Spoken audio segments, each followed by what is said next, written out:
High বন্ধুরা, আমি মঞ্জু নিয়ে চলে এসেছি আপনাদের সামনে একটা রেসিপি। এটা হলো চিচিঙ্গাগুলোকে ফার্স্টে এরকমভাবে ছাড়িয়ে নিয়ে তারপরে ভালো করে ধুয়ে জিরি করে কেটে হালকা ভাপ দিয়ে নিয়েছি। নেওয়ার পরে এবার কড়াইয়ে গরম তেলের মধ্যে কিছুটা পরিমাণ কালো জিরে দিয়ে তার মধ্যে ওই চিচিঙ্গাগুলোকে দিয়ে দেবেন। আর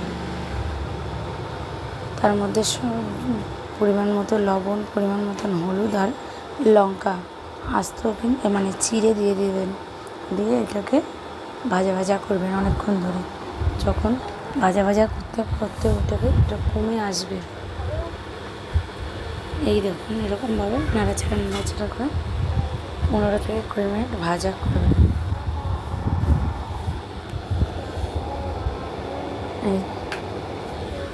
এই চিচিঙ্গার দুরকম আইটেম হয়, মানে এক আমরা জানি পোস্ত আর দুই জানি ভাজা। তাছাড়া ঘন্টও খাওয়া যায় চিংড়ি মাছ দিয়ে। এরকমভাবে ভাজা করে নিয়ে এই যে কিছুক্ষণ বাদে দেখবেন এরকম হয়ে আসবে। এবার নামানোর আগে একটু স্বাদ মতো নুন, স্বাদ মতন মিষ্টি দিয়ে নামাবেন। নামিয়ে গরম রুটির সঙ্গে এবং গরম ভাতের সঙ্গে এটা খেতে ভীষণ ভালো লাগে।